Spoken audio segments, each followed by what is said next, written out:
Salut les rétos. Alors, premier coup après la Toussaint, en mode distanciel, pour ceux qui ne sont pas en projet du jeune, on entame un nouveau chapitre, le chapitre sur les exponentielles. Donc, quand on parle d'exponentielle, on parle bien de fonctions exponentielles, hein, c'est sous-entendu, de la manière que pour les cyclométriques, on parlait de fonctions cyclométriques. Et on va commencer avec les activités introductives. Donc, je te demande de réfléchir à ces activités, d'essayer de les faire par toi-même. Et si tu n'y arrives pas, eh bien, tu as cette vidéo de support voilà, pour t'aider à débloquer un éventuel blocage.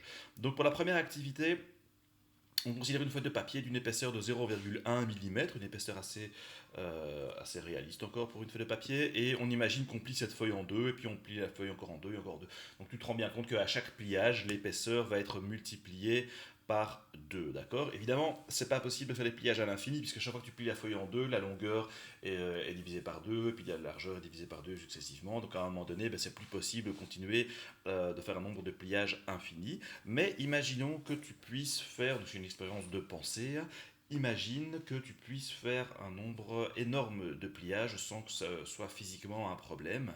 Et bien alors à ce moment-là, on se pose la question de savoir à partir de quand est-ce que l'épaisseur, qui n'arrête pas d'être multipliée par 2, va dépasser 1 km. À partir de quand elle va dépasser 10 km, à partir de quand elle va dépasser même 100 km. Alors ça peut te paraître un petit peu étrange, mais tu verras que c'est pas étonnant. Donc on va pour s'en rendre compte, on va faire deux colonnes, hein, comme je le fais ici. On va associer le nombre de pliages avec l'épaisseur en millimètres. Et donc tu vois bien que on est déjà en train d'introduire la notion de fonction via un tableau des valeurs, hein. Une fonction, c'est bien la relation qui fait la correspondance entre deux ensembles de nombres, le domaine et l'image. Eh bien, à gauche, j'ai mon ensemble, le domaine, c'est le nombre de pliages, et à droite, j'ai l'épaisseur qui correspond au nombre de pliages. Et on sait bien que quand je fais zéro pliage, c'est ma situation initiale. Quand j'ai zéro pliage, j'ai une épaisseur de 0,1 mm. Et ça, c'est ma situation initiale quand le nombre de pliages vaut 0. Si je fais un pliage, eh bien on sait que ça a été multiplié par 2, donc je vais avoir 0,2 mm, et ainsi de suite, 2, 3. Je vais avoir 0,4 et ici 0,8, d'accord.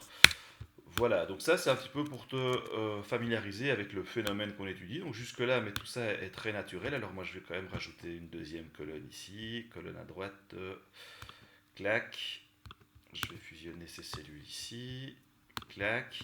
Donc je vais réécrire dans la colonne de droite que je viens de rajouter ici, eh bien on va essayer d'un petit peu voir, parce que je te disais qu'il y avait une fonction qui liait les deux ensembles de nombres ici. À ton avis, c'est quoi la fonction? Ben, tu vois que le facteur multiplicatif dans cette colonne-ci, c'est toujours 2. L'épaisseur est multipliée par 2. Ok, bien. Et donc tu constates que le 0,1 ici, je vais le réécrire comme 0,1 fois.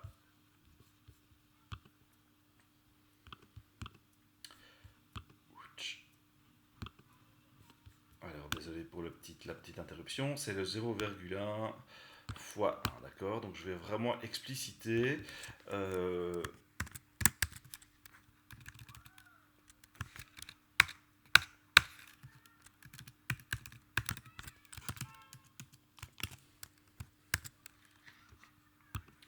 fois 1. Voilà, le 0,1 c'est le 0,1 fois 1. Le 0,2 c'est le 0,1 fois 2. Et le 0,4 c'est le 0,1 fois 2 qui avait juste au-dessus, que j'ai encore multiplié par 2. Donc tu vois bien qu'ici, je commence à multiplier par 2, hop, équation au carré.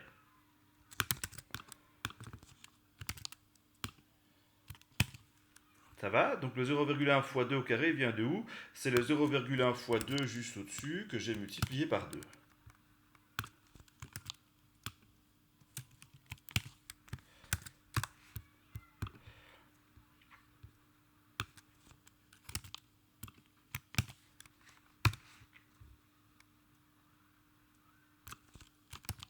Et tu vois vite apparaître que à un moment donné, mon exposant ici va toujours être augmenté de 1.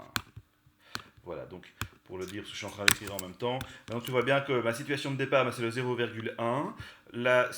Après un pliage 0,1 fois 2, mon épaisseur a été multipliée par 2, et à chaque étape, je remultiplie par 2, donc je fais apparaître ici des puissances de 2. 0,1 fois 2 fois 2, c'est 0,1 fois 2 au carré. Et ensuite, j'aurai 0,1 fois 2 au cube. Et on fait apparaître ici la fonction. Tu vois bien que le 2 ici, je peux le réécrire comme 2 exposant 1. Hop. Ok, et le 1 ici, je peux même le réécrire comme 0,1 fois 2 exposant 0.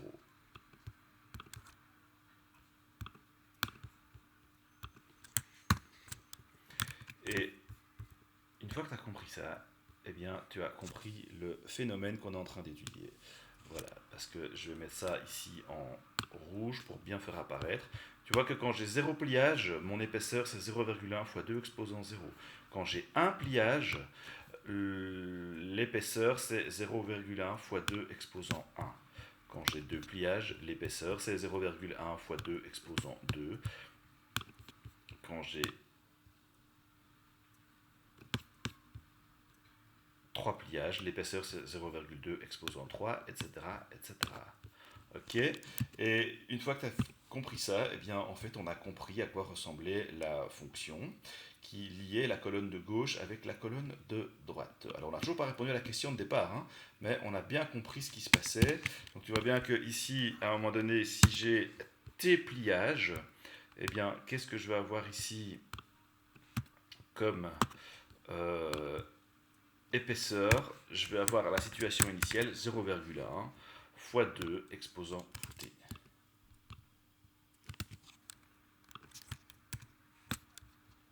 Ok, alors j'ai mis un T, tu aurais pu mettre un X. Si j'ai X pliage, j'ai une épaisseur de 0,1 fois 2 exposant X. Bien, alors petite constatation, tu vois bien que cette fonction-ci, que je fais apparaître, 0,1 fois 2 exposant T, la variable qui était la variable T, elle se trouve en exposant. Et tu fais le lien avec le nom de la fonction qu'on est en train d'étudier, c'est une fonction exponentielle, parce que l'inconnu est un exposant. Comme ça, on voit d'où vient le terme déjà, on y reviendra plus en détail après, mais maintenant on va essayer de s'atteler à la réponse qu'on nous posait. Combien est-ce qu'il faut de pliage pour obtenir une épaisseur de 1 km? Eh bien moi, toi tu peux faire ça avec une petite recherche avec ta calculatrice. Moi je vais le faire via un petit tableau Excel. Ça va, donc je vais le faire devant tes yeux ébahis. Hop, un petit tableau Excel, clac clac clac clac. Allez. Voilà, donc j'ai 0, 1, 2, 3, j'ai le nombre de pliages ici. Tu vois bien que je vais pouvoir y aller. Hop, je vais m'arrêter à 27 pour le moment. Et dans la colonne à droite ici, je vais un peu zoomer pour que ça passe mieux dans la vidéo.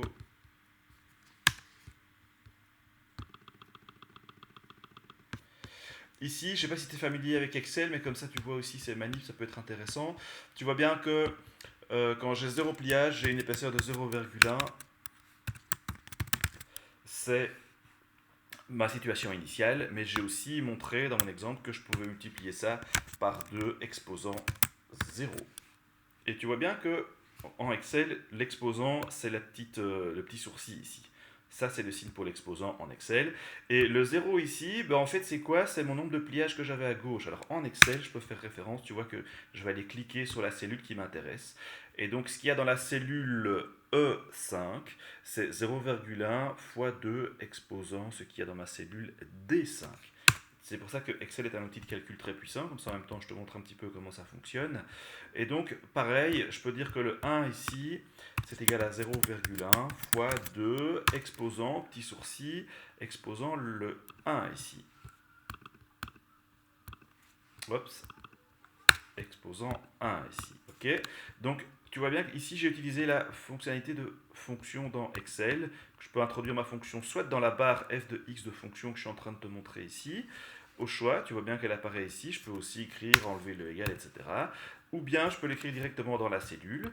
Voilà, comme ça je te montre un petit peu en marge du cours un petit peu comment fonctionne Excel. Donc j'ai bien ici le nombre de pliages et j'ai bien ici l'épaisseur. Ok. Alors je double-clique entre la colonne D et E pour qu'il ajuste automatiquement mes largeurs de colonne. Et donc, une fois que je suis là, au lieu de recopier à chaque fois la même formule, parce que quand mon épaisseur vaut 2, hop, quand mon pliage vaut 2, je reprends la même formule, cette fois-ci c'est 2 ici, eh bien Excel te permet très facilement d'étendre, comme c'est toujours la même formule qu'on va faire. Je vais sélectionner, tu vois bien les 3 petites que j'ai fait, j'aurais déjà pu faire ça avec uniquement 2. J'en sélectionne 2 et je double-clique sur le petit carré ici. Je pense que je vous avais montré ça à certains d'entre vous quand on avait fait les statistiques, il fallait faire des petits fichiers Excel. Bien, c'est un peu le même principe, je vais recopier la formule dans toutes les autres cellules, au lieu de le faire manuellement, je fais un double clic sur le petit carré ici, clac. Tiens, pourquoi est-ce qu'il ne me prend pas ici? Tiens, c'est bizarre, il m'étend pas la sélection. Ah bah si, voilà. Voilà. Donc en double cliquant, tu vois bien qu'il a étendu la formule à toute ma colonne qui est à gauche. Et donc ici, moi j'ai un nombre de millimètres. Et je vais pouvoir aller regarder dans mon tableau à partir de quand est-ce que je dépasse 1 km. Je pense que c'était ça dans la question de départ. À partir de quand est-ce que je dépasse 1 km. Alors si j'ai l'épaisseur en millimètres, de nouveau je vais rezoomer, pour trouver l'épaisseur en kilomètres, je dois simplement diviser par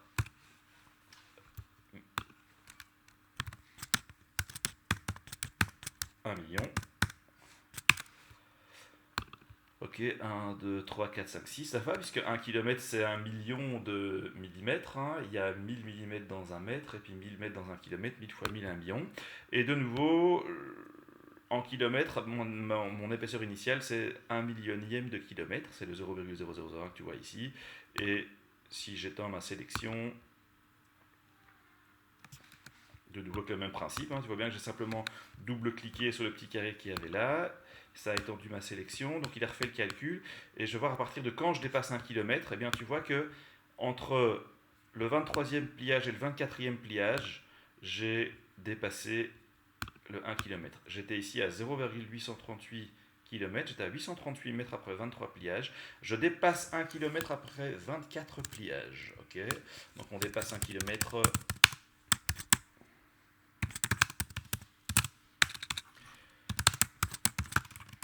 après 24 pliages. Je vais carrément recopier l'Excel ici, clac. Et deuxième question, à partir de quand est-ce qu'on dépasse 10 km? Tu vois bien qu'il me faut après beaucoup moins de pliages pour passer à 10 km, parce que ici, après 27 pliages, je dépasse les 10 km. Il fallait 24 pliages, quand même beaucoup, pour atteindre 1 km. Et pour dépasser les 10, ce qui est quand même beaucoup plus grand qu'un kilomètre, il m'a suffi de faire 1, 2, 3 pliages supplémentaires. À partir de 27 pliages, je dépasse les 10 km. On dépasse les 10 km après 27 pliages. Clac. Et pareil, si je continue maintenant à étendre ma sélection, puisqu'on me demande aussi, je pense, à partir de quand est-ce qu'on dépasse les 100 km. Et de nouveau, dans mon fichier, je vais continuer. Tu vois bien que c'est après 30 pliages que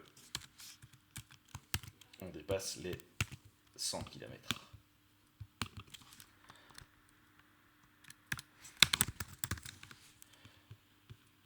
Ok, donc tu vois bien qu'ici j'ai un petit tableau des valeurs exprimé en millimètres et puis en kilomètres. Alors je vais peut-être réécrire ça sous forme de ligne.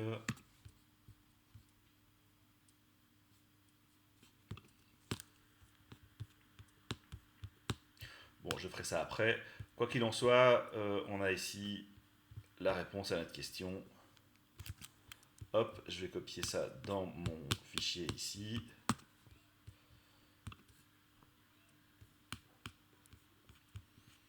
Ok, et on voit bien le tableau qui apparaît. Voilà.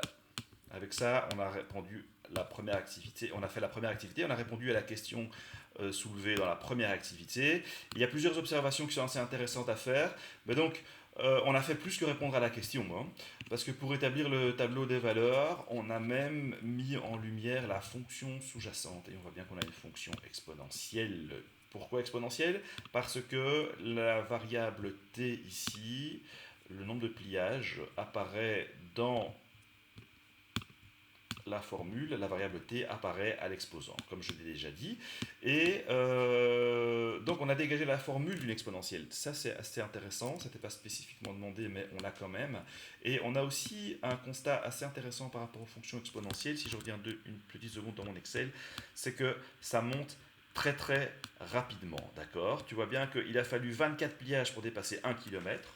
On pourrait dire déjà, mais seulement 24 pliages pour atteindre une hauteur énorme de 1 km, parce que par rapport à l'épaisseur initiale de 0,1 mm, 1 km c'est beaucoup. Et il n'a pas fallu énormément de pliages, parce qu'intuitivement, souvent, les élèves, j'aurais d'ailleurs dû commencer par essayer de vous demander votre intuition, mais intuitivement, on aurait eu envie de dire, mais non, il faut au moins 10 000 pliages pour atteindre 1 km. Parce que 1 km, ça paraît tellement énorme par rapport au 0,1 mm. Et en fait, non. Il faut seulement 24 pliages. Ça veut dire que la fonction exponentielle, elle monte rapidement. Mais c'est pas tout, parce que après, pour passer de 1 km à 10 km, et je l'ai déjà dit tout à l'heure, il suffit de 3 pliages en plus. Et ensuite, pour passer de 10 à 100 km, il faut encore seulement 3 pliages en plus. Ok? Donc tu vois bien que on n'a pas besoin d'énormément de pliages pour avoir une fonction, c'est-à-dire dans ce cas-ci, la valeur de ma fonction, c'est l'épaisseur de la feuille. Eh bien, l'épaisseur de la feuille, elle devient vraiment énorme à partir d'un nombre de pliages qui n'est pas si grand que ça. Et ça, c'est aussi une caractéristique des fonctions exponentielles. Ce sont des fonctions qui montent très très vite. D'accord? Alors, entre parenthèses, hein, tu peux faire un lien avec la littérature journalistique qu'on voit pour le moment par rapport au Covid-19. Je ne sais pas si tu as lu le taux de transmission du virus qu'on appelle, je pense, RT dans les journaux. On dit, ah oui, s'il dépasse 1, c'est qu'on a un souci, c'est que l'épidémie se propage. S'il est en dessous de 1, ça veut dire que l'épidémie est résorbée. Mais donc, c'est le 1 de la littérature, ça correspond au 2 dans mon exemple ici, hein. Ici, mon épaisseur, elle est multipliée par 2, donc l'épaisseur augmente. Tu peux faire le lien avec le Covid-19. Si tu prends une population de 100 personnes et si tu as un taux de... S'il y a 100 personnes contaminées à Bruxelles, Bruxelles qui fait plus ou moins 1 million d'habitants, et si tu dis qu'il y a un taux de reproduction du virus, le RT, c'est le taux de reproduction de 2, ça veut dire que toutes les semaines ou tous les jours, on va dire que c'est toutes les semaines par exemple, toutes les semaines, il y a 2 fois plus de monde qui est contaminé.